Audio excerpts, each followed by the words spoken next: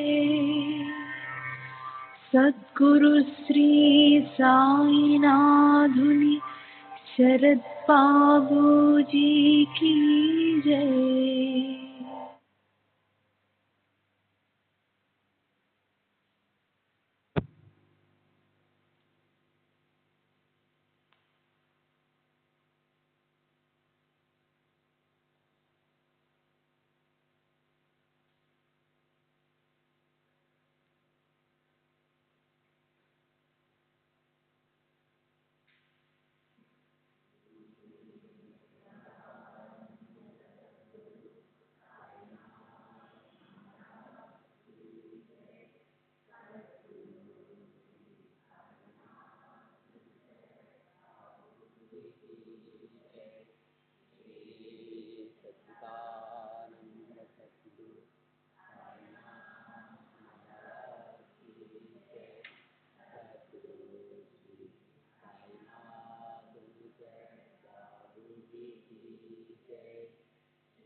श्री सच्चिदानंद सद्गुरु साईनाथ महाराज की जय।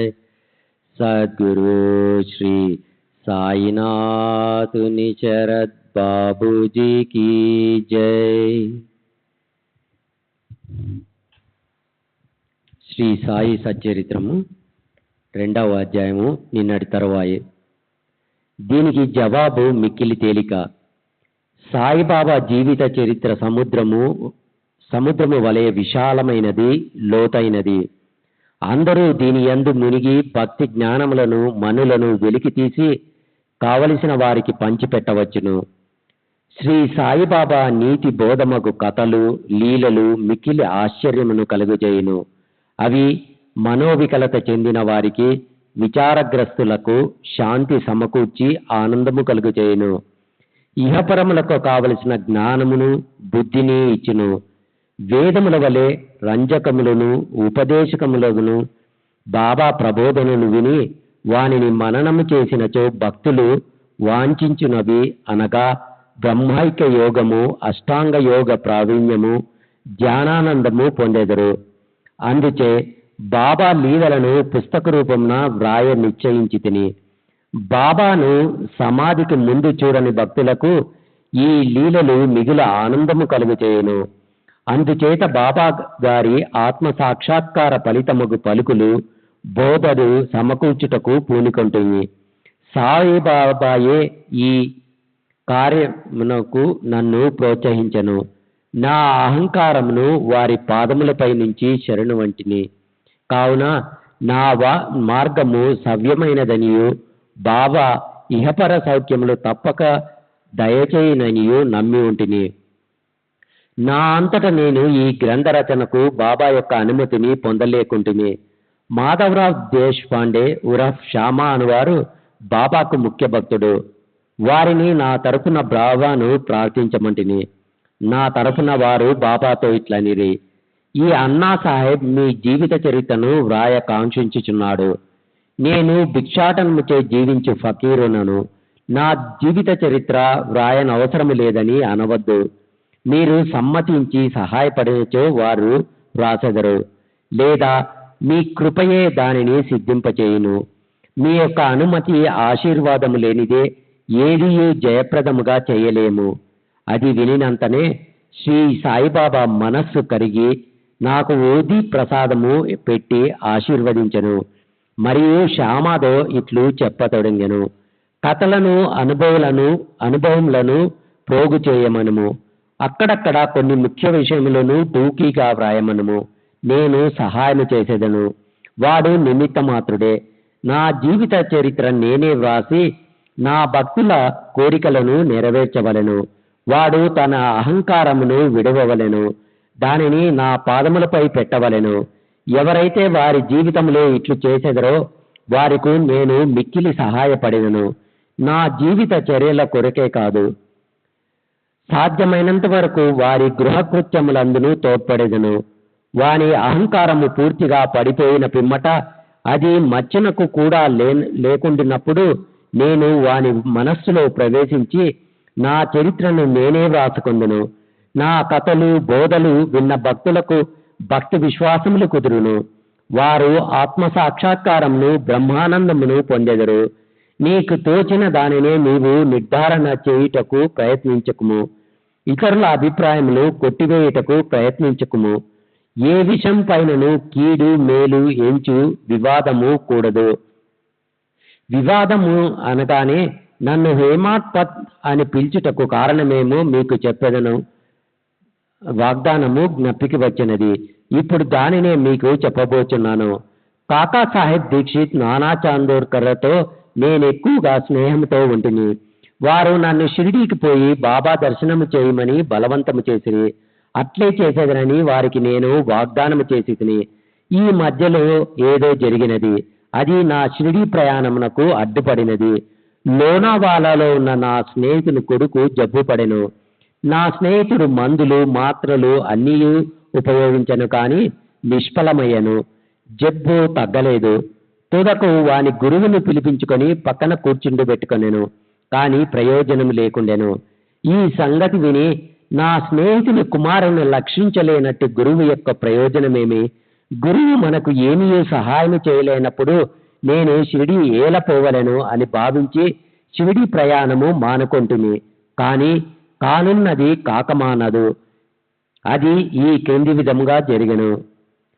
శ్రీ సచిదానంద సద్గురు సాయినాథ్ మహారాజ్ की जय. सद्गुरु श्री साईनाथ शरद बाबू जी की जय.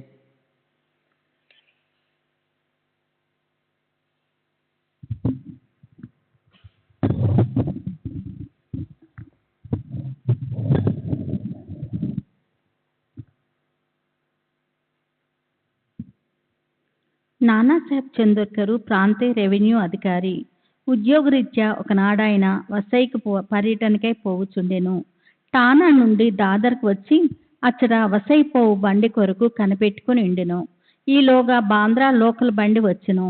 దానిలో కూర్చొని బాంద్రా వచ్చి నన్ను పిలిపించి షిరిడీ ప్రయాణమును వాయిదా వేసినందులకు నాపై కోపగించెను. నానా చెప్పినది సంతోషదాయకంగాను సమ్మతంగాను ఉండెను.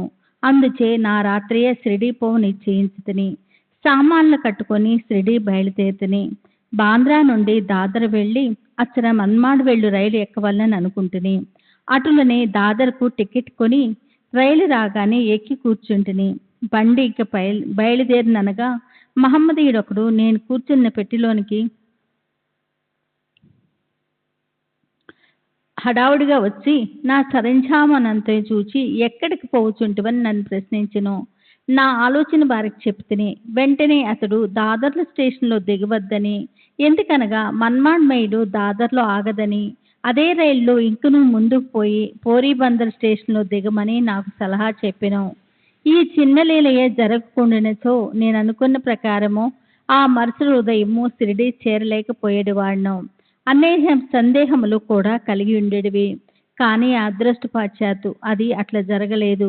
మరుసటి దినము సుమారు 9-10 గంటల లోపు నేను షిరిడీ చేరితిని. షిరిడీలో నా కొరకు కాకాసాహెబ్ దీక్షిత్ కనిపెట్టుకుని ఉండెను. ఇది 1910 ప్రాంతంలో జరిగినది.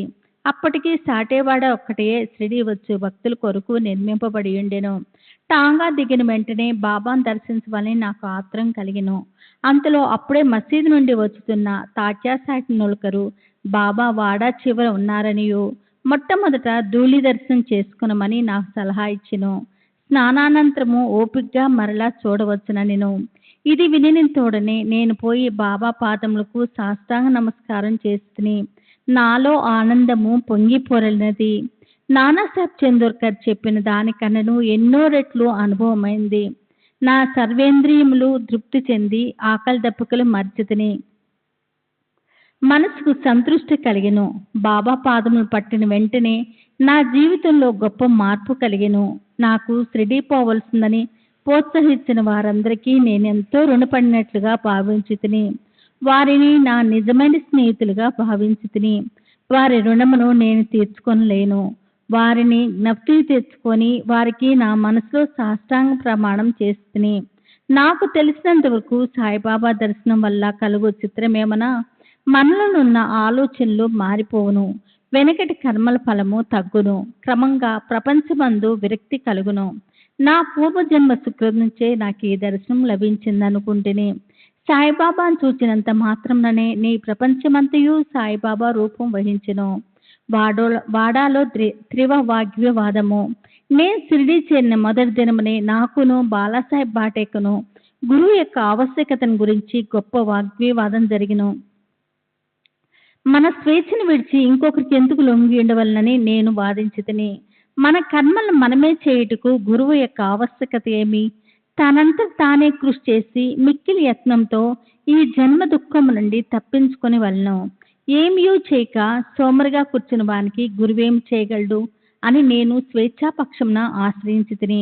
బాటే ఇంకో వాదమును పట్టుకొని ప్రారంధం తరపున వాదించుచు కానున్నది కాక మానదు.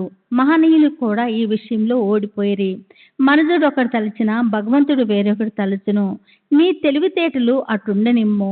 గర్వం కాని అహంకారం కాని మీకు తోడ్పడవు అనిను. ఈ వాదన 1 గంట వరకు జరిగెను.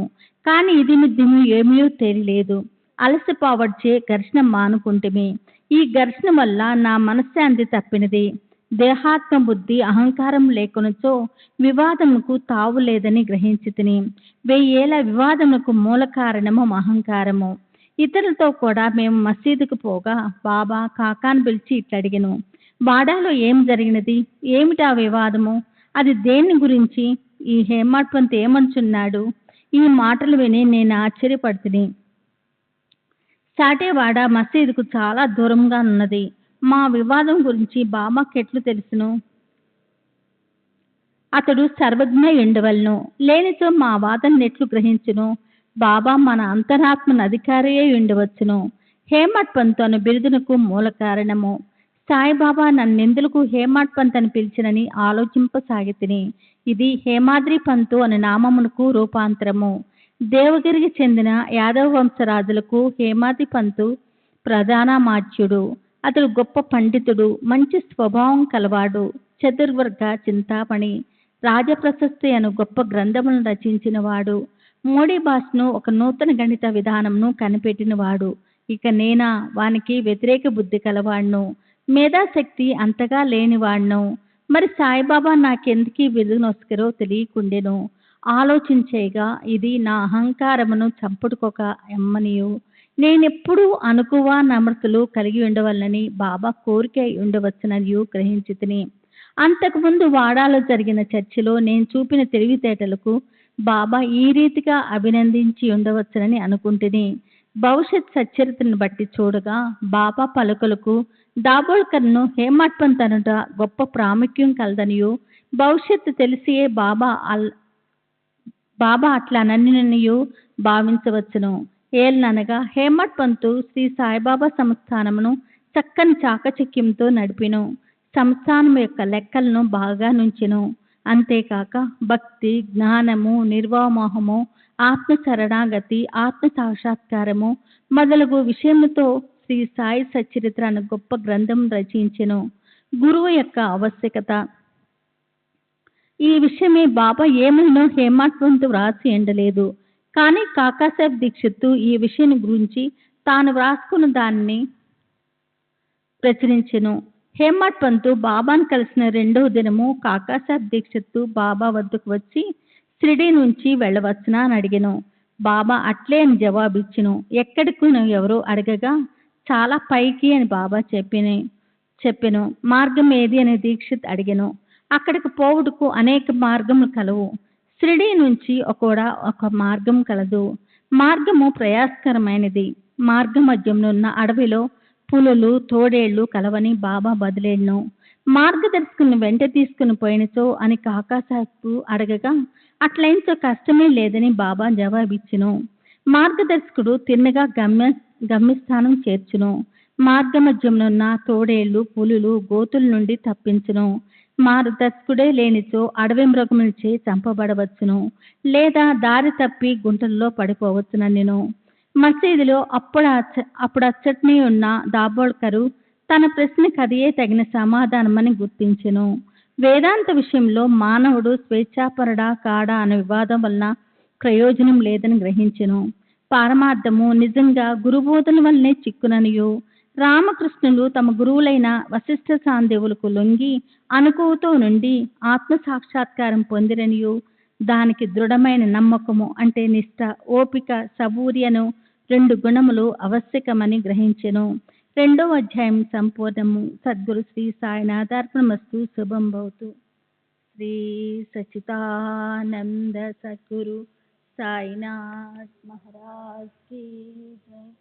సద్గురు శ్రీ సాయినాథుని శరత్ బాబూజీ కీ జై.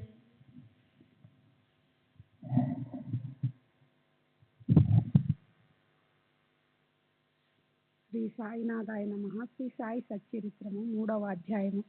సాయిబాబా అనుమతి వాగ్దానము. భక్తులకు వేర్వేరు పనులు నియమించుట. బాబా కథలు, దీపపు స్తంభములు. సాయిబాబా మాతృప్రేమ. రోహిల్లా కథ. బాబా యొక్క అమృతతుల్యమగు పలుకులు. సాయిబాబా యొక్క అనుమతి వాగ్దానము. వెనుకటి అధ్యాయములో వర్ణించిన ప్రకారము శ్రీ సాయి సచ్చరిత్ర వ్రాయుటకు బాబా పూర్తి అనుమతి నొసంగుచు ఇట్లు నుడివిరి. సచ్చరిత్ర వ్రాయు విషయములో నా పూర్తి సమ్మతి కలదు. నీ పనిని నీవు నిర్వహించుము. భయపడకము. మనస్సు నిలకడగా మన్నుంచుము. నా మాటల యందు విశ్వాసముంచుము. నా లీలలు వ్రాసినసో నా విద్య నంతరించిపోవును. శ్రద్ధాభక్తులతో వానిని వినిన వారికి ప్రపంచమందు వ్యామోహము క్షీణించును. బలమైన ప్రేమ భక్తి కెరటములు లేచును. ఎవరైతే నా లీలల్లో మునిగెదరో వారికి జ్ఞాన రత్నములు లభించును. ఇది విని రచయిత మిక్కిలి సంతసించెను. వెంటనే నిర్భయుడయ్యను. కార్యము జయప్రదముగా సాగుననుచు ధైర్యము కలిగెను. అటుపైన మాధవరావు దేశపాండే వైపు తిరిగి బాబా ఇట్లనెను. ప్రేమతో నా నామముచ్చరించిన వారి కోరికలనియూ నెరవేర్చెదను. వారి భక్తిని హెచ్చించెదను. వారిని అన్ని దిశలందు కాపాడెదను. ఎవరైతే మనఃపూర్వకముగా నాపై పూర్తిగా ఆధారపడి ఉన్నారో వారి కథలు వినినప్పుడు అమిత ఆనందము పొందుదురు. నా లీలలు గానము చేయి వారికి అంతులేని ఆనందమును శాశ్వతమైన తృప్తిని ఇచ్చుదునని నమ్మము. ఎవరైతే నన్ను శరణు వేడుదరో, భక్తి విశ్వాసములతో నన్ను పూజించెదరో, నన్నే స్మరించెదరో, నా రూపమును తన మనస్సును నిలుపుకొందరో వారిని దుఃఖ బంధముల నుండి తప్పించుదును.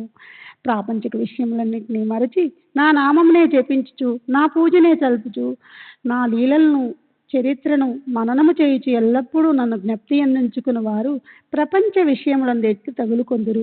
వారిని మరణముండి బయటికి లాగెదను. నా కథలు వినినచో సకల రోగములు నివారింపబడును. కావున భక్తి శ్రద్ధలతో నా కథలను వినుము, వానిని మనమును నిలుపుము. ఆనందమునకు తృప్తికి ఇది ఏ మార్గము? నా భక్తుల యొక్క గర్వాహంకారములు నిష్క్రమించును. నా లీలలు విని వారికి శాంతి కలుగును. మనఃపూర్వకమైన నమ్మకం కలవారికి శుద్ధ చైతన్యముతో తాదాత్మ్యము కలుగును. సాయి సాయి అన్న నామము జ్ఞప్తి అందించుకున్నంత మాత్రమున చెడు పలుకుట వలన వినుట వలన కలుగు పాపములు తొలగిపోవును. భక్తులు వేర్వేరు పనులు నియమించుట, భగవంతుడు వేర్వేరు భక్తులను వేర్వేరు పనులకు నియమించును. కొందరు దేవాలయములు, మఠములు, తీర్థములలో నది ఒడ్డున మెట్లు మొదలుకునవి నిర్మించుటకు నియమితులగుదురు. భగవంతుని లీలలను పాడుట కొందరు నియుక్తులగుదురు. కొందరు తీర్థయాత్రలకు పోవుదురు. సచ్చరిత్ర రచన నాకు నియమించబడినది. విషయ జ్ఞానము శూన్యమగుడుచే ఈ పని నా అర్హతకు మించినది అయినచో ఇంత కఠినమైన పనిని నేనెందుకు ఆమోదించవలను? సాయిబాబా జీవిత చరిత్రను వర్ణించగల వారెవ్వరు? సాయి యొక్క కరుణయే ఎంత కఠిన కార్యమును నెరవేర్చు శక్తిని నాకు ప్రసాదించినది. నేను చేత కలము పట్టుకొనగానే సాయిబాబా నా అహంకారమును అపహరించి వారి కథలను వారే వ్రాసుకొనిది. కనుక ఈ గ్రంథమును రచించిన గౌరవము సాయిబాబాకే చెందును గాని నాకు కాదు. బ్రాహ్మణుడినై పుట్టినప్పటికీ శృతి స్మృతి అను రెండు కళ్ళు లేకుండుచే సాయి సచ్చరిత్ర నేను వ్రాయలేకుంటుని. కానీ భగవంతుని అనుగ్రహము మూగవాణిని మాట్లాడినట్లు చేయును, కుంటివాణిని పర్వతములు దాటినట్లు చేయును. తమ ఇచ్ఛానుసారము పనులు నెరవేర్చుకుని చాతుర్యము ఆ భగవంతునికి కలదు. హార్మోనియమునకు కానీ వేణువునకు కానీ దాని ధ్వనులు ఎట్లు వచ్చుచున్నవో తెలియదు. అది వాయించువానికే తెలియను. చంద్రకాంతము ద్రవించుట, సముద్రము పొంగుట వాని వల్ల జరగవు, అవి చంద్రోదయం వల్ల జరుగును.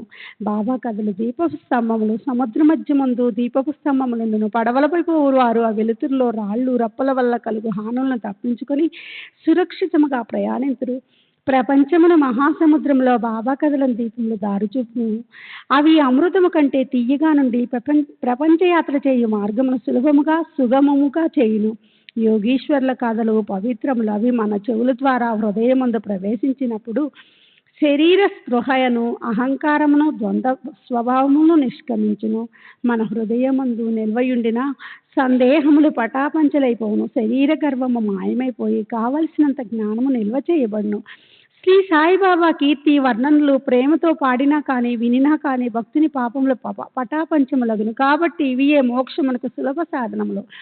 కృతయుగములో శమదమములు అనగా నిశ్చల మనస్సు శరీరము, త్రేతాయుగములో యాగము, ద్వాపర యుగములో పూజ, కలియుగములో భగవన్మహిమలను పాడుట, నామములు పాడుట మోక్ష మార్గములు. 4 వర్ణముల వారు ఈ చివరి సాధనమును అవలంబించవచ్చును. చక్కిన సాధనములనగా యోగము, యాగము, ధ్యానము, ధారణము అవలంబించుట కష్టతరము. కానీ భగవంతుని కీర్తిని మహిమను పాడుట అతి సులభము. మన మనస్సును మాత్రం అటువైపు త్రిప్పవలను. భగవత్కథలను వినుట వలన పాడుట వలన మనకు దేహాభిమానము తొలగిపోవును. అది భక్తులను నిర్మోహులుగా చేసి తుదకు ఆత్మసాక్షాత్కారము పొందినట్లు చేయను. ఈ కారణము చేతనే సాయిబాబా నాకు సహాయపడి నాచే ఈ సచ్చరిత్రామృతమును వ్రాయించను. భక్తులు దాన్ని సులభముగా చదవగలరు, వినగలరు. చదువునప్పుడు వినినప్పుడు బాబాను ధ్యానించవచ్చును. వారి స్వరూపమును మనస్సునందు మననము చేసుకునవచ్చును. ఈ ప్రకారముగా గురువునందు తదుపరి భగవంతుని యందు భక్తి కలుగును. తుదకు ప్రపంచమందు విరక్తి కలిగి ఆత్మసాక్షాత్కారము సంపాదించగలుగుతారు. సచ్చరిత్రామృతము రాయుట తయారు చేయట బాబా యొక్క కటాక్షం చేతనే సిద్ధించినది. నేను నిమిత్త మాతృడుగానే ఉంటుంది. సాయిబాబా యొక్క మాతృప్రేమ. ఆవు తన దూడనెట్లు ప్రేమించును అందరికీ తెలిసిన విషయమే. దాని పొదిగెల్లప్పుడూ నిండియే ఉండును. దూడకు కావలసినప్పుడు పిల్ల కుడిచినచో పాలు దారగా కారును. అలాగనే బిడ్డకు ఎప్పుడు పాలు కావలను తల్లి గ్రహించి సకాలమందు పాలిచ్చును. బిడ్డకు గుడ్డల తొడుగుటి ఎందును అలంకరించుటి ఎందును తల్లి తగిన శ్రద్ధ తీసుకొని సరిగ్గా చేయని బిడ్డకి ఈ విషయమేమీ తెలియదు. కానీ తల్లి తన బిడ్డను చక్కగా దుస్తులు ధరించి అలంకరింపబడుట చూసి అమితానందము పొందును. తల్లి ప్రేమకు సరిపోల్చదగినదేదియూ లేదు. అది అసామాన్యము నిర్వ్యాజము. సద్గురువులు కూడా నీ మాతృప్రేమ వారి శిష్యులందు చూపుదురు. సాయిబాబా కూడా నా ఎందట్టి ప్రేమయుండెను. దానికి క్రింద ఉదాహరణ ఒకటి. 1916వ సంవత్సరంలో నేను సర్కారు ఉద్యోగము నుండి విరమించితిని. నాకియ్య నిశ్చయించిన పింఛను కుటుంబ గౌరవమునకు చాకుటకు చాలదు. గురు పౌర్ణమి నాడు ఇతర భక్తులతో నేను కూడా షిరిడీకి పోయి తిని అన్నా చించినీకర్ నా గురించి బాబాతో ఇట్లా నేను దయచేసి ఈ అన్నా సాహెబ్ యందు దాక్షిణ్యము చూపుము. వానికి వచ్చు పింఛను సరిపోదు. వాని కుటుంబము పెరుగుచున్నది. వానికి ఇంకేదైనా ఉద్యోగం ఇప్పింపు. వాని ఆతరతను తీసి నిశ్చింతన కలగజేయము. అందులకు బాబా ఇట్లు జవాబు చెప్పెను. వానికి ఇంకొక ఉద్యోగం దొరుకును, కానీ వాడిప్పుడు నా సేవతో తృప్తి పడవలను. వాని భోజన పాత్రలు ఎప్పుడూ పూర్ణముగానే ఉండును. అవి ఎన్నటికీ నిండుకొనవు. వాని దృష్టినంతటినీ నా వైపు త్రిప్పవలను. నాస్తికులు దుర్మార్గుల సావాసము విడువవలను. అందరి ఎడల అనుకువ నమ్రతాలుండవలను. నన్ను హృదయపూర్వకంగా పూజించవలను. వాడు ఇట్లు చేసినచో శాశ్వత ఆనందము పొందును. నన్ను పూజింపడం దానిలో నన్ను అనగా ఎవరు అను ప్రశ్నకు సమాధానం ఈ గ్రంథం యొక్క ఉపోద్ఘాతంలో సాయిబాబా ఎవరు అని శీర్షిక క్రింద చెప్పిన దానిలో విశదీకరింపబడి ఉన్నది. చూడుడు. రోహిల్లా కథ విన్నచో బాబా ప్రేమ ఎట్టిదో బోధపడును. పొడుగాటివాడును పొడుగైన చొక్కా తొడిగిన వాడును బలవంతుడును ఒక రోహిల్లా ఒకడు. బాబా కీర్తి విని ఆకర్షితుడై షిరిడీలో స్థిర నివాసం ఏర్పరచుకున్నాం. రాత్రింబవళ్ళు ఖురాన్లోని కల్మాన్ చదువుతూ అల్లాహో అక్బర్ ఆబోతురంకి వేయినట్లు బిగ్గరగా అర్చుచుండును. అందువల్ల పగలంతయు పొలంలో కష్టపడి పనిచేసి ఇంటికి వచ్చిన షిరిడీ ప్రజలకు రాత్రి నిద్రాభంగము అసౌకర్యము కలుగుచుండును. కొన్నాళ్ల వరకు వారు దీనిని ఓర్చుకునిరి. తుదకు బాధనోర్వలేక బాబా వద్దకెగి రోహిల్లా అరుపులు నాపమని బ్రతిమాలిరి. బాబా వారి ఫిర్యాదును వినకపోవటయే కాక వారిపై కోపించి వారి పనులు వారు చూసుకోవాల్సిందే కానీ రోహిల్లా జోలికి పోవద్దని మందలించిరి. రోహిల్లాకు ఒక దౌర్భాగ్యపు భార్య కలదనియు, ఆమె గయ్యాలి అనియు, ఆమె వచ్చి రోహిల్లాని తనను బాధ పెట్టుచున్నదనియు, రోహిల్లా ప్రార్థనలు విని ఆమె ఏమీ చేయలేక ఊరికయుండుననియు బాబా చెప్పెను. నిజముగా రోహిల్లాకు భార్యయే లేదు. భార్య అనగా దుర్బుద్ధి అని బాబా భావము. బాబాకు అన్నిటికంటే దైవ ప్రార్థనలు యందు మిక్కుటకు ప్రేమ. అందుచే రోహిల్లా తరపున వాదించి ఊరిలోని వారిని నోపికతో ఓర్చుకుని అసౌకర్యము సహింపవలసినదియు అది త్వరలో తగ్గుననియు బాబా బుద్ధి చెప్పెను. బాబా యొక్క అమృత తుల్యములగు పలుకులు. ఒకనాడు మధ్యాహ్న హారతి అయిన పిమ్మట భక్తులందరూ తమ బస్సులకు పోచుండ్రు. అప్పుడు వారికి బాబా ఈ క్రింది చక్కన ఉపదేశమిచ్చిరి. మీరెక్కడనున్నను ఏమి చేయుచునను నాకు తెలియనని బాగుగా జ్ఞాపకముంచుకొనుడు. నేను అందరి హృదయములను పాలించువాడను, అందరి హృదయములలో నివసించువాడను. నేను ప్రపంచమందు గల చరాచర జీవకోటిని ఆవరించి ఉన్నాను. ఈ జగత్తును నడిపించువాడను, సూత్రధారిని నేనే. జగన్మాతను, త్రిగుణముల సామరస్యమును నేనే. ఇంద్రియ చాలకుడును నేనే. సృష్టి స్థితి లయ కారకుడుని నేనే. ఎవరైతే తమ దృష్టి నా వైపు తిప్పుతారో వారికి ఏ హాని కానీ బాధ కానీ కలగదు. నన్ను మరచిన వారిని మాయ శిక్షించును. పురుగులు, చీమలు తదితర దృశ్యమాన చరాచర జీవకోటి అంతయు నా శరీరమే, నా రూపమే. ఈ చక్కని అమూల్యమైన మాటలు విని వెంటనే నా మనసులో ఏ నౌకరీ కొరకు ప్రయత్నించక గురు సేవలో నిమగ్నం కొట్టుకు నిశ్చయించుకుంటుంది.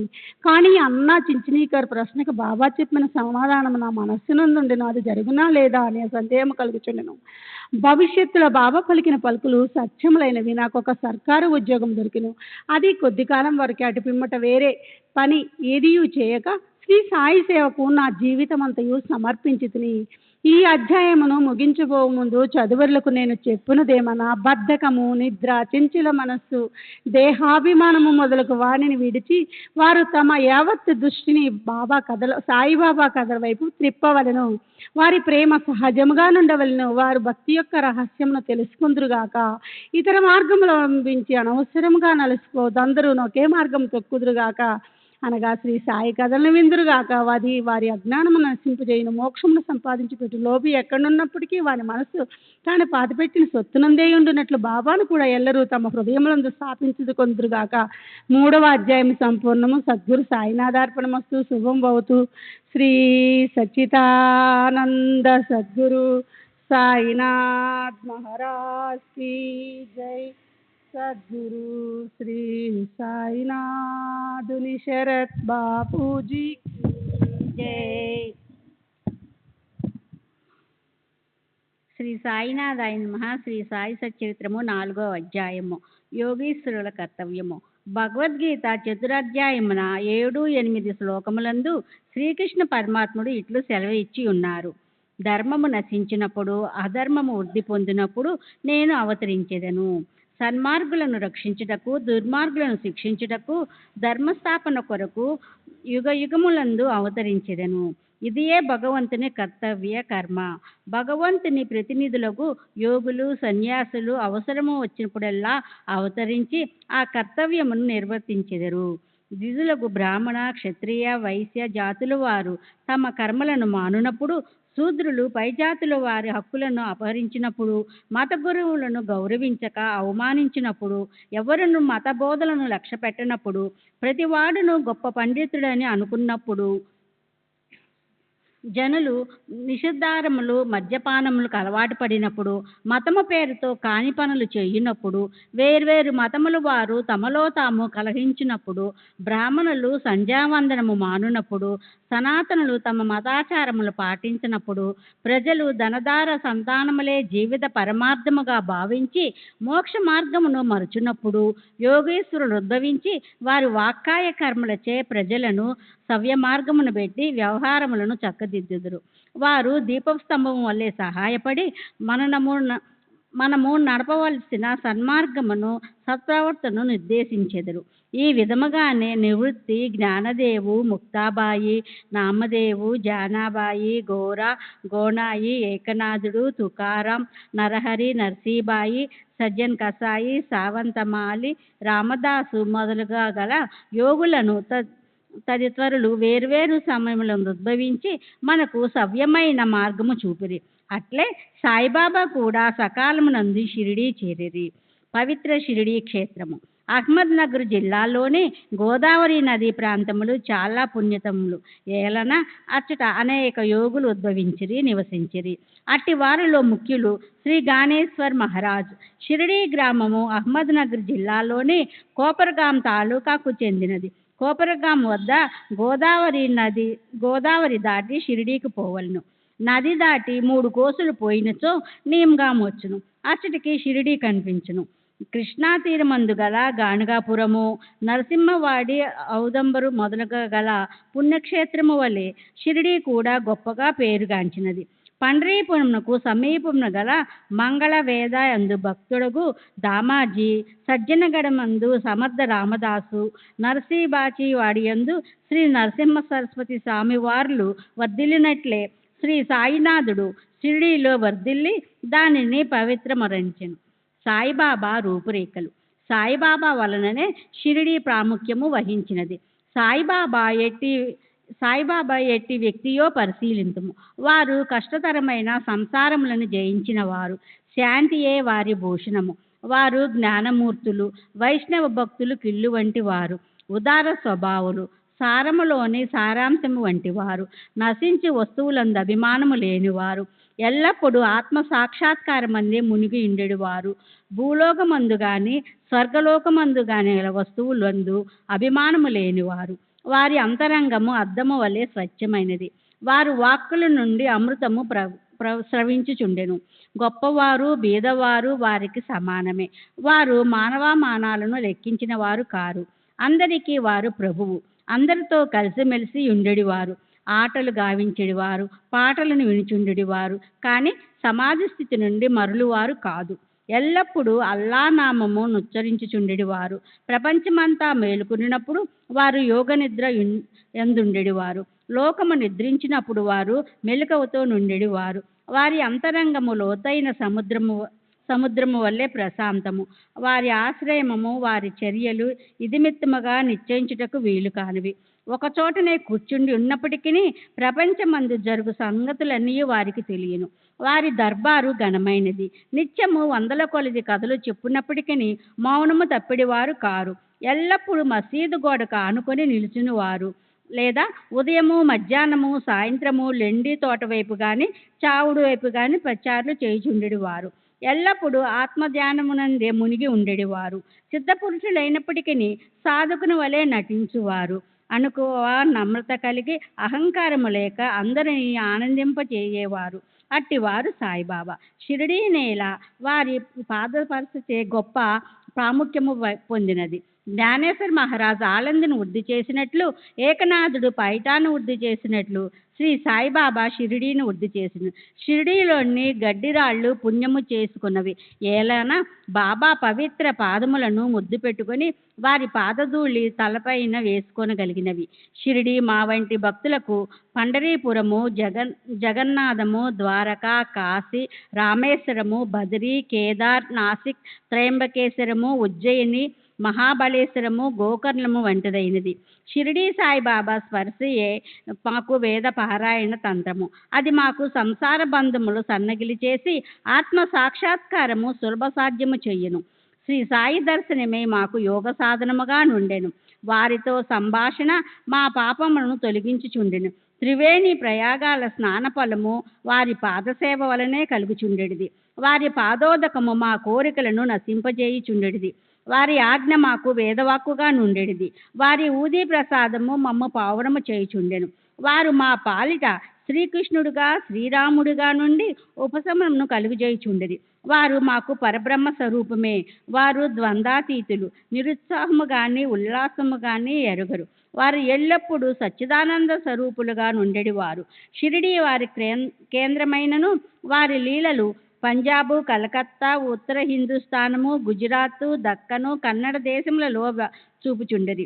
ఇట్లు వారి కీర్తి దూరదేశములకు వ్యాపించగా భక్తులన్ని దేశముల నుండి షిరిడీ చేరి వారిని దర్శించి వారి ఆశీర్వాదమును పొందుచుండెది. వారి దర్శన మాత్రముననే భక్తులు మనములు వెంటనే శాంతి వహించుచుండెడివి. పండరీపురమందు విఠల్ రుకుమాయులను దర్శించినచో భక్తులకు కలిగడి ఆనందము షిరిడీలో దొరుకుచుండెను. ఇది అతిశయోక్తి కాదు. ఈ విషయము గూర్చి భక్తుడు ఒకటి చెప్పినది గమనింపుడు. గౌలీబువ్వ అభిప్రాయము. 95 సంవత్సరముల వయసు గల గౌలీబువ్వ అను వృద్ధ భక్తుడు ఒకడు పండరీ యాత్ర ప్రతి సంవత్సరము చెయ్యవాడు. 8 మాసములు పండరీపురమందు, మిగతా 4 మాసములు అంటే ఆషాఢం మొదలు కార్తీకము వరకు గంగానది ఒడ్డునను ఉండేవాడు. సామాను మోయడికి ఒక గాడిదను తోడుగా ఒక శిష్యును తీసుకొని పోవువాడు. ప్రతి సంవత్సరము పండరీ యాత్ర చేసుకొని షిరిడీ సాయిబాబా దర్శనముకై వచ్చేడివాడు. అతడు బాబాను మిగిలి ప్రేమించేవాడు. అతడు బాబా వైపు చూచుచూ ఇట్లనేడివాడు: వీరు పండరీనాథుని అవతారమే. అనాథుల కొరకు, బీదల కొరకు వెలిసిన కారుణ్యమూర్తి. గౌలీబువ్వ విఠోబా దేవుని ముసలి భక్తుడు. పండరీ యాత్ర ఎన్నిసార్లు చేసెను. వీరు సాయిబాబా పండరీనాథుని అవతారమని నిర్ధారణ పరిచిరి. విఠల దేవుడిని దర్శనమిచ్చుట. సాయిబాబాకు భగవన్నామస్మరణనందు సంకీర్తమనందును మిక్కిలి ప్రీతి. వారెప్పుడు అల్లా మాలిక్ అనగా అల్లాయే యజమాని అని అనుచుండెడి వారు. 7 రాత్రింబవళ్ళు భగవన్నామస్మరణ చేయించుచుండెడివారు. దీనినే నామ సప్తాహం అందురు. బాబా ఒకప్పుడు దాసగణ మహారాజును నామ సప్తాహము చేయమనరి. సప్తాహము ముగినాడు విఠల దర్శనం కలుగునని వాగ్దానం ఇచ్చినచో నామ సప్తాహము సలిపిదనని దాసగను జవాబిచ్చెను. బాబా తన గుండెపై చేయి వేసి తప్పనిసరిగా దర్శనమిచ్చును. కానీ భక్తుడు భక్తి ప్రేమలతో నుండవలెను. డాకూర్నాథు యొక్క డాకూరు పట్టణము, విఠల్ యొక్క పండరీపురము, శ్రీకృష్ణుని ద్వారకా పట్టణము ఇక్కడనే అనగా షిరిడీలోనే ఉన్నవి. ఎవ్వరునూ ద్వారకకు పోవలసిన అవసరం లేదు. విఠలుడు ఇక్కడనే ఉన్నాడు. భక్తుడు భక్తి ప్రేమలతో కీర్తించినప్పుడు విఠలుడు ఇక్కడే అవతరించును అన్నారు. సప్తాహం ముగిసిన పిమ్మట విఠలుడి కింద విధముగా దర్శనమిచ్చెను. స్నానానంతరము కాకాసాహెబ్ దీక్షిత్ ధ్యానములో మునిగున్నప్పుడు విఠలుడు వారికి కనిపించెను. కాక మధ్యాహ్న హారతి కొరకు బాబా వద్దకు పోగా తేట తెల్లముగా కాకాను బాబా ఇట్లా అడిగాను: విఠల్ పాటిల్ వచ్చినాడు, నీవు వాణ్ణి చూచితివా? వాడు మిక్కిలి పారబోతు, వానిని దృఢముగా పట్టుకొనుము. ఏ మాత్రము అజాగ్రత్తగా నున్నను తప్పించుకుని పారిపోను. ఇది ఉదయము జరగను. మధ్యాహ్నము ఎవడో పటములు అమ్మువాడు 25-30 విఠోబా చిత్ర పటములు అమ్మకమునకు తెచ్చెను. ఆ పటము సరిగా కాకాసాహెబ్ ధ్యానములో చూచిన దృశ్యముతో పోలియుండును. దీనిని చూచి బాబా మాటలు జ్ఞాపముకు తెచ్చుకొని కాకాసాహెబ్ ఆశ్చర్యానందంతో మునిగెను. విఠోబా పటమును ఒకటి కొని పూజా మందిరములో నుంచుకొనెను. శ్రీ సచ్చిదానంద సద్గురు సాయినాథ్ మహారాజ్ की जय. सद्गुरु श्री साईनाथ शरद बाबू जी की जय. భగవంతరావు క్షీరసాగరుని కథ. విఠల పూజ ఎందు బాబాకెంత ప్రీతియో భగవంతరావు క్షీరసాగరుని కథలో విశదీకరింపబడినది. భగవంతరావు తండ్రి విఠోబా భక్తుడు. పండరీపురమునకు నియముగా యాత్ర చేయుచుండెడివాడు. ఇంటి వద్ద కూడా విఠోబా ప్రతిమ నుంచి దానిని పూజించువాడు. అతడు మరణించిన పిమ్మట వారి కొడుకు పూజను, యాత్రను, శాద్రమును మానెను. భగవంతరావు షిరిడీ వచ్చినప్పుడు బాబా వాని తండ్రిని జ్ఞప్తికి తెచ్చుకొని, వీని తండ్రి నా స్నేహితుడు కాన వీనినిచ్చడికి ఈడ్చుకుని వచ్చి తిని, వీడు నైవేద్యము ఎన్నడూ పెట్టలేదు, కావున నన్నును విఠలిని కూడా ఆకలితో మార్చినాడు. అందుచేత వీరిని ఇక్కడికి తెచ్చి తిని, వీడు చేయినది తప్పని బోధించి చివాట్లు పెట్టి తిరిగి పూజ ప్రారంభించినట్లు చేసెదను అనేది. ప్రయోగ క్షేత్రంలో దాసకును స్నానము గంగానది, యమునా నది కలిగి చోటునకు ప్రయోగ అని పేరు. ఇందులో స్నానం ఆచరించిన ప్రతి వానికి గొప్ప పుణ్యము ప్రాప్తించునని హిందువుల నమ్మకం. అందుచేతనే వేల కొలది భక్తులు అప్పుడప్పుడు అచ్చటికి పోయి స్నానమాడుదురు. దాసకను కూడా ప్రయోగ పోయి అచ్చటి సంగమములో స్నానము చేయవలనని మనసున దలచెను. బాబా వద్దకేగి అనుమతించమనెను. అందుకు బాబా ఇట్లు జవాబిచ్చెను, అంత దూరము పోవలసిన అవసరమే లేదు, మన ప్రయోగ ఇచ్చటనే కలదు. నా మాటలు విశ్వసింపు. ఇట్లనునంతలో నాశ్చర్యములన్నిటికంటే నాశ్చర్యకరమైన వింత జరిగినది. దాసగన్ మహారాజు బాబా పాదములపై శిరస్సు నుంచిన వెంటనే బాబా 2 పాదముల బొటన వేళ్ల నుండి గంగా యమునా జలములు కాలువలుగా పారెను. ఈ చమత్కారంను చూచి దాసగను ఆశ్చర్యచకితుడయ్యాడు. భక్తావేశాలతో మైమరచాడు. కన్నులు ఆనందాశ్రువులతో నిండాయి. అతని హృదయములో ఉప్పొంగిన కవితావేశం శ్రీ సాయి లీలాగాన రూపంలో పెళ్ళుబికింది. బాబా అయోని సంభవుడు. షిరిడీ మొట్టమొదట ప్రవేశించట. సాయిబాబా తల్లిదండ్రులను గూర్చి గాని, జన్మము గూర్చి గాని, జన్మస్థానమును గూర్చి గాని ఎవరికీ ఏమీ తెలియదు. ఎందరో పెక్కుసార్లు ఈ విషయములు కనుగొనుటకు ప్రయత్నించిరి. పలుసార్లు ఈ విషయముగా బాబాను ప్రశ్నించిరి గాని ఎట్టి సమాధానము గాని సమాచారము గాని పొందకుండిరి. నామదేవ్, కబీర్ సామాన్య మానవుల వలె జన్మించి ఉండలేదు. ముత్యపు చిప్పులలో చిన్న పాపల వలె లభించిరి. నామదేవుడు భీమారథి నదీ తటమున కోనాయికి కనిపించెను. కబీర్ భగీరథి నదీ తటమున తమాలుకు కనిపించెను. అట్టిదే సాయి జన్మ వృత్తాంతము. భక్తుల కొరకు బాబా 16 ఏళ్ల బాలుడిగా షిరిడీలోని వేప చెట్టు క్రింద అవతరించెను. బాబా అప్పటికే బ్రహ్మజ్ఞానిగా కనిపించెను. బాబా స్వప్నవస్థ ఎందైనను ప్రపంచ వస్తువులను కాంక్షించడి వారు కాదు. ఆయన మాయను తన్నెను. ముక్తి బాబా పాదములను సేవించుచుండెను. నానా చోప్దార్ తల్లి మిక్కిలి ముసలిది. ఆమె బాబానిట్లు వర్ణించినది, ఈ చక్కని చురుకైన కుర్రవాడు వేప చెట్టు కింద ఆసనములో నుండెను. శీతోష్ణములను లెక్కింపక అంతటి చిన్న కుర్రవాడు కఠిన తపమాచరించుట, సమాధిలో మునుగుట చూచి గ్రామస్తులు ఆశ్చర్యపడిరి. ఆ బాలుడు పగులు ఎవరితో కలిసెడివాడు కాదు, రాత్రందెవరికి భయపడివాడు కాడు. చూసిన వారు ఆశ్చర్య నిమగ్నులై ఈ చిన్న కుర్రవాడెక్కడి నుండి వచ్చినాడని అడగసాగిరి. అతని రూపు ముఖలక్షణములు చాలా అందముగా నుండెను. చూసిన వారెల్లరూ ఒక్కసారిగా ముగ్ధులగుచుండిరి. ఆయన ఎవరి ఇంటికి పోకుండెను. ఎల్లప్పుడూ వేప చెట్టు క్రిందనే కూర్చునివాడు. పైకి చిన్న బాలుని వలె కనిపించినప్పటికీ చేతులను బట్టి చూడగా నిజంగా మహానుభావుడే.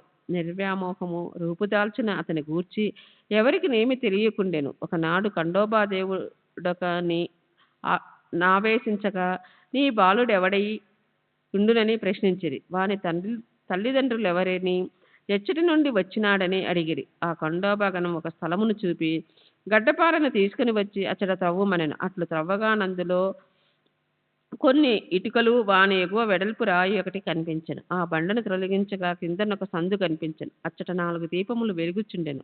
ఆ సొరగము ద్వారా ముందుకు పోగా నచ్చటనొక భూగృహము కనిపించెను. అందులో గోముఖ నిర్మాణములు, కర్రబల్లలు, జపమాలలు కనిపించెను. ఆ బాలుడచ్చట 12 సంవత్సరములు తపస్సును అభ్యసించనని ఖండోబా చెప్పాను. పిమ్మట కుర్రవారిని విషయముగా ప్రశ్నించగా వారలను మరిపించుచు అది తన గురుస్థానమనియు వారి సమాధి అచ్చట కలదుగావున దానిని కాపాడవలననియు చెప్పాను. వెంటనే దానిని ఎప్పటి వలె మూసివేసిరి.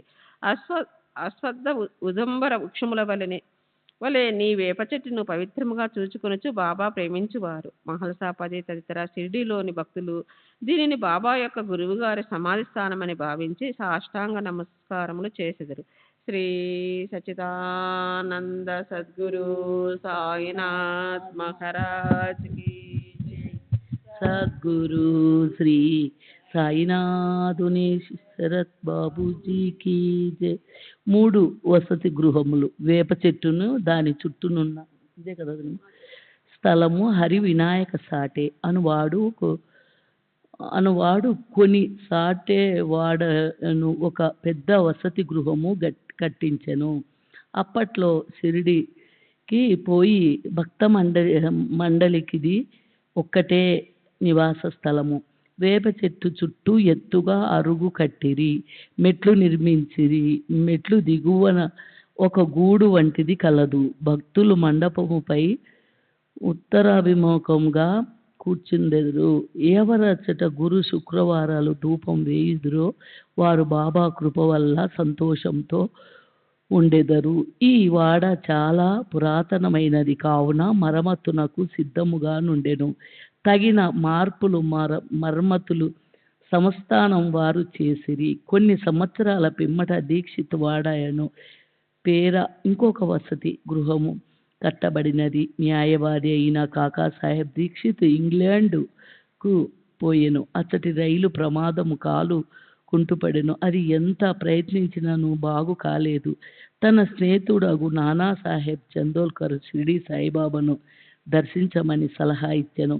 1909 సంవత్సరం కాకా షిరిడీకి పోయెను.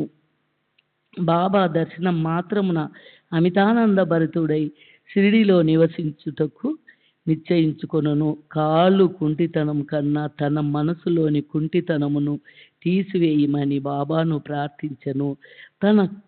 తన కొరుకును ఇతర భక్తులకును పనికి వచ్చినట్లు ఒక వాడను నిర్మించెను. 10/12/1910 తారీఖున ఈ వాడ కట్టుటకు పునాది వేసిరి. ఆనాడే 2 ముఖ్యమైన సంఘటనలు జరిగెను. దాదా సాహెబ్ కాపాడేకు తన ఇంటికి పోవుటకు బాబా సమ్మతి దొరికెను. 2 చావడిలో హారతి ప్రారంభమయ్యను. దీక్షిత్ వాడ పూర్తి కాగానే 1911 సంవత్సరంలో శ్రీరామనవమి సమయమందు శాస్త్రోక్తంగా గృహప్రవేశము జరిపిరి. శ్రీ సచ్చిదానంద సద్గురు సాయినాథ్ మహారాజ్ కీ జై. సద్గురు శ్రీ సాయినాథుని శరత్ బాబూజీ కీ జై.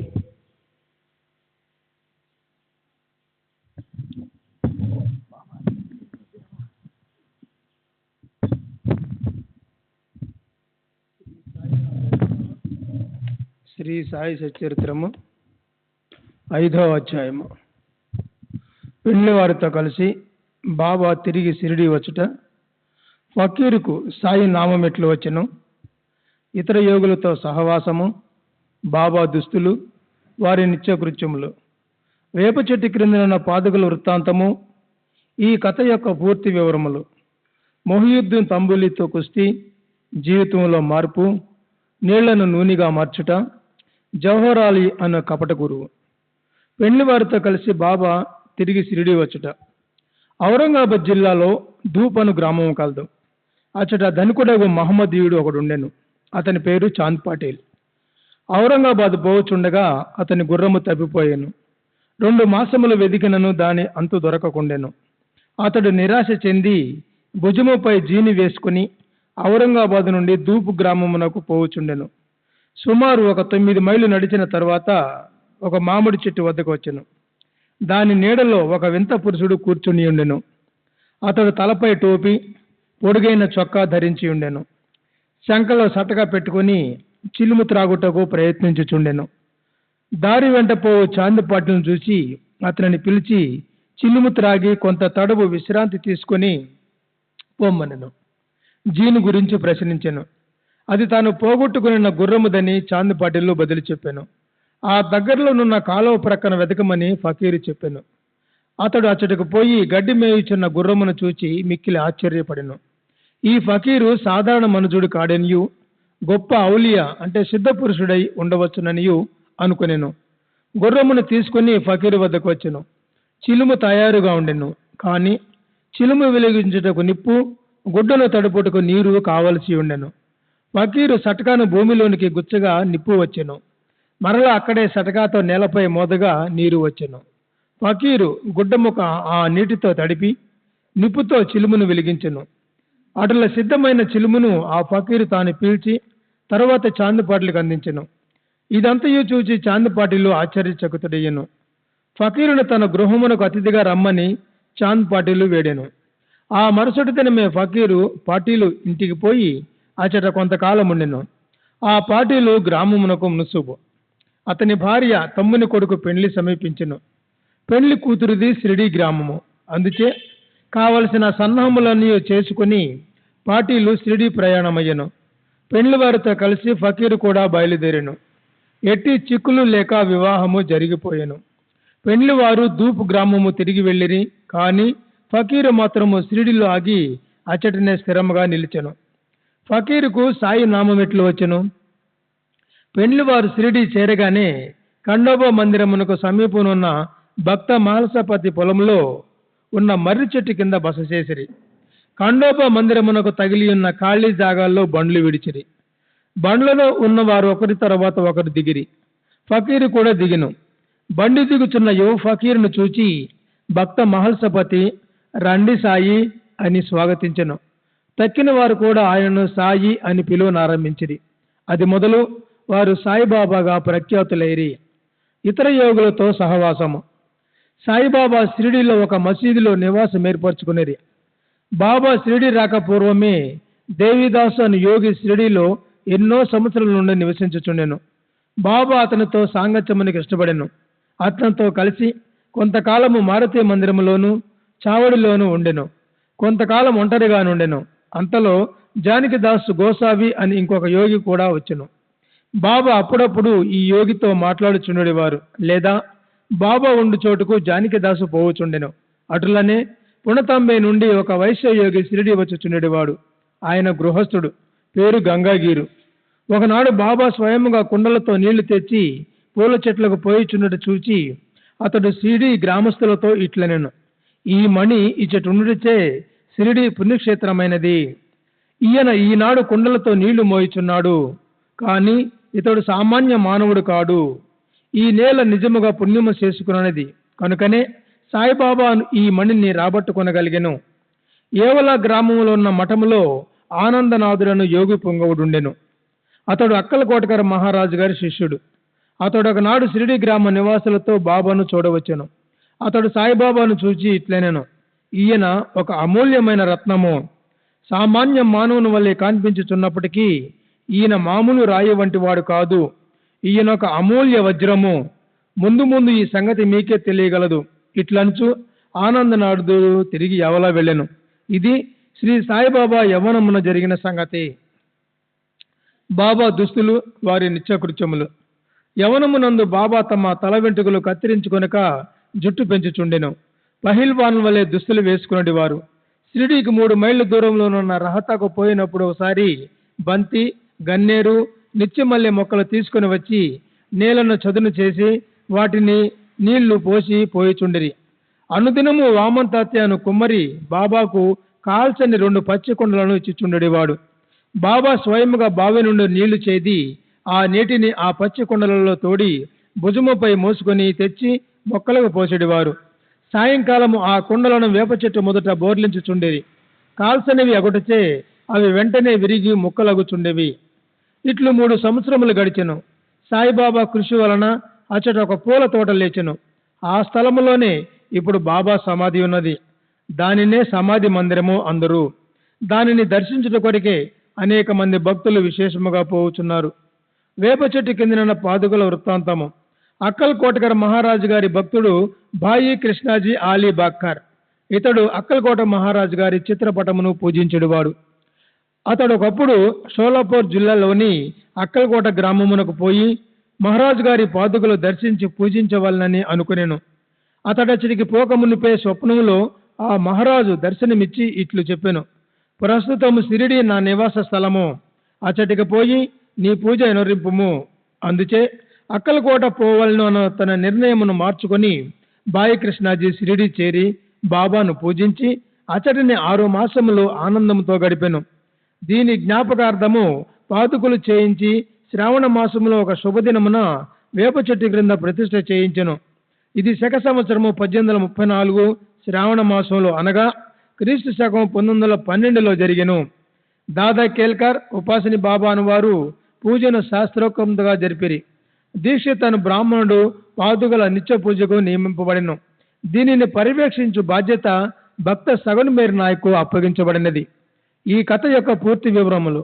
ఠానే వాస్తవి అన్న శ్రీ బివి దేవు గారు బాబాకు గొప్ప భక్తుడు. వీరు మామల్తదారుగా పదవి విరమణ చేసిరి. వేప చెట్టు క్రింద ప్రతిష్ఠింపబడిన పాదుకలకు సంబంధించిన వివరములన్నీ సగున్మేర్ నాయకు మరియు గోవింద్ కమలాకర్ దీక్షితుల నుండి సేకరించి పాదుకల పూర్తి వృత్తాంతము శ్రీ సాయిలీలా మాసపత్రిక 2వ సంపుటము మొదటి సంచిక 25వ పేజీలో ఈ రీతిగా ప్రచురించినారు. 1912 సంవత్సరంలో బొంబాయి నుండి డాక్టర్ రామారావు కొట్టారే అను అతడు షిరిడీకి వచ్చెను. వానితో పాటుగా అతని కంపౌండరును మరియు అతని మిత్రుడైన బాయి కృష్ణాజీ ఆలీబాక్కర్ అను అతడు వెంట వచ్చిరి. షిరిడీలో వారు సగున్మేర నాయక్కు జీకే దీక్షిత్కు సన్నిహితులైరి. అనేక విషయములు తమలో తాము చర్చించుకున్నప్పుడు సంభాషణ వశాత్తు బాబా ప్రథమున షిరిడీ ప్రవేశించి వేప చెట్టు క్రింద తపస్సు చేసిన దాని జ్ఞాపకార్థము బాబా పాదుకులను రాతితో చెక్కించుటకు నిర్ణయించిరి. ఈ సంగతి డాక్టర్ రామారావు కొట్టరేకు తెలిపినచో ఆయన చక్కని పాదుకులు చెక్కించుదరని బాయి కృష్ణాజీ మిత్రుడైన కాంపౌండర్ సలహా ఇచ్చెను. అందరూ ఈ సలహాకు సమ్మతించిరి. అప్పటికి బొంబాయి తిరిగి వెళ్లిన డాక్టర్ గారికి ఈ విషయమును తెలియపరిచిరి. వారు వెంటనే మరలా షిరిడీ వచ్చి పాదుకుల నమూనాను వ్రాయించిరి. ఖండోబా మందిరం ఉన్న ఉపాసిని మహారాజ్ వద్దకు పోయి తాము రాసిన పాదుకుల నమూనాను చూపిరి. శ్రీ ఉపాసిని దానిలో కొన్ని మార్పులు చేసి పద్మము, శంఖము, చక్రము మొదలగునవి చేర్చి బాబా యోజ శక్తిని, వేప చెట్టు గొప్పతనమును తెలుపు ఈ క్రింది శ్లోకమును కూడా చెక్కించమనరే.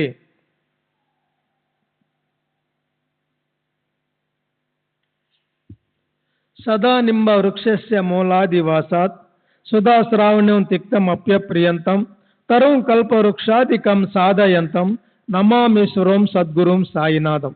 ఉపాసిని సలహాల ఆమోదించి పాదుకులు బొంబాయిలో చేయించి కాంపౌండర్ ద్వారా పంపిరి. శ్రావణ పౌర్ణమి నాడు స్థాపన చేయమని బాబా ఆజ్ఞాపించెను. ఆనాడు 11 గంటలకు జీకే దీక్షిత్ తన శిరస్సుపై పాదుకలు పెట్టుకొని ఖండోబా మందిరం నుండి ద్వారకామాయికి ఉత్సవంతో వచ్చిరి. బాబా ఆ పాదుకలను సృజించి అవి భగవంతుని పాదుకలని ఉడివెను. వానిని వేప చెట్టు మూలమున ప్రతిష్ఠింపుడని ఆదేశించెను. ఆ ముందు రోజు బొంబాయి నుండి పాస్తా చెట్టిన పార్శ్వ భక్తుడొకడు మనీ ఆర్డర్ ద్వారా 25 రూపాయలు పంపియుండెను. బాబా ఆ పైకము పాదుక ప్రతిష్టకు ఖర్చు నిమిత్తం ఇచ్చెను. మొత్తము 100 రూపాయలు ఖర్చైనవి. అందులో 75 రూపాయలు చందాల ద్వారా వసూలు చేసిరి. మొదటి 5 సంవత్సరములు జీకే దీక్షిత్ ఈ పాదుకలకు పూజ చేసెను. తరువాత లక్ష్మణ్ కచేశ్వర్ జాకడే అను బ్రాహ్మణుడు అంటే నాను మామ పూజారి పూజ చేయుచుండెను. మొదటి 5 సంవత్సరములు నెలకు 2 రూపాయల చొప్పున డాక్టర్ కొటారే దీపపు ఖర్చు నిమిత్తము పంపుచుండెను. పాదుకల చుట్టూ కంచె కూడా పంపెను.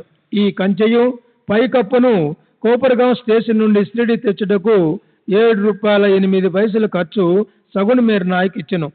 ప్రస్తుతం జాకడే పూజ చేయుచున్నాడు. సగునుడు నైవేద్యము దీపము పెట్టుచున్నాడు. మొట్టమొదట బాయి కృష్ణాజీ అక్కల్ కోటకర్ మహారాజ్ గారి భక్తుడు. 1912 సంవత్సరంలో వేప చెట్టు క్రింద పాదుకలు స్థాపించినప్పుడు అక్కల్ కోటకు పోవచ్చు మార్గ మధ్యమున షిరిడి యందు దిగెను. బాబా దర్శనం చేసిన తర్వాత అక్కలకోట గ్రామమునకు పోవాలనుకుని బాబా వద్దకేగి అనుమతినిమ్మనను. బాబా ఇట్లనెను, అక్కలకోటలో ఏమున్నది? అక్కడికేలా పోయేదువు? అక్కడుండే మహారాజ్ ప్రస్తుతం ఇక్కడనే ఉన్నాడు, వాడే నేను. ఇది విని బాయి కృష్ణాజీ అక్కలకోట వెళ్ళుటకు మానుకొనెను. పాదుకల స్థాపన తరువాత అనేక పర్యాయములు షిరిడి యాత్ర చేసెను. హేమాడ్ పంత్కి వివరములు తెలిసి ఉండవు. తెలిసి ఉన్నచో సచ్చరిత్రలో రాయటం మానేయుండరు. శ్రీ సచిదానంద సద్గురు సాయినాథ్ మహారాజ్ కి జై. సద్గురు శ్రీ సాయినాథ్ శరత్ బాబూజీ की जय.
श्री सच्चिदानंद सद्गुरु साईनाथ महाराज की जय।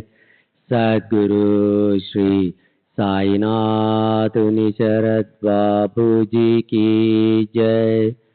साई रहम नजर करना, बच्चों का पालन करना। साई रहम नजर करना, बच्चों का पालन करना। जाना तुमने जगत पसारा, सब ही झूठ जमाना। जाना तुमने जगत पसारा, सब ही झूठ जमाना। साई रहम नजर करना, बच्चों का पालन करना। साई रहम नजर करना, बच्चों का पालन करना। मैं अंधा हूँ बंदा आपका, मुझसे पथ दिखलाना। मैं अंधा हूँ बंदा आपका, मुझसे पथ दिखलाना। साई रहम नजर करना, बच्चों का पालन करना। साई रहम नजर करना, बच्चों का पालन करना। दास गनो कहे अब क्या बोलो, थक गए मेरी रसना। दास गनो कहे अब क्या बोलो, थक गए मेरी रसना। साई रहम नजर करना, बच्चों का पालन करना। साई रहम नजर करना, बच्चों का पालन करना। रहम नजर कर अब मोरे साई, तुम बिना नहीं मुझे माँ बाप भाई। रहम नजर कर मैं अंधा हूँ बंदा तुम्हारा। मैं अंधा हूँ बंदा तुम्हारा। ना जानो मैं ना जानो, मैं ना जानो अल्लाह इलाही। रहम नजर कर, रहम नजर कर अब मोरे साई। तुम बिना नहीं मुझे माँ बाप भाई। रहम नजर कर खाली जमाना मैंने गमाया। खाली जमाना मैंने गमाया। साथी आखिर का, साथी आखिर का, साथी आखिर का तुम बिना कोई। रहम नजर कर, रहम नजर कर अब मोर साई। तुम बिना नहीं मुझे माँ बाप भाई। रहम नजर कर अपने मस्जिद का झाड़ू गनो है। अपने मस्जिद का झाड़ू गनो है। मालिक हमारे, मालिक हमारे, मालिक हमारे तुम बाबा साई। रहम नजर कर, रहम नजर कर अब मोर साई, तुम बिना नहीं मुझे माँ बाप बाई, रहम नजर करो। श्री सच्चिदानंद सद्गुरु साईनाथ महाराज की जय। सद्गुरु श्री साईनाथ निचर बाबू जी की जय।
श्री सच्चिदानंद सद्गुरु साईनाथ महाराज की जय।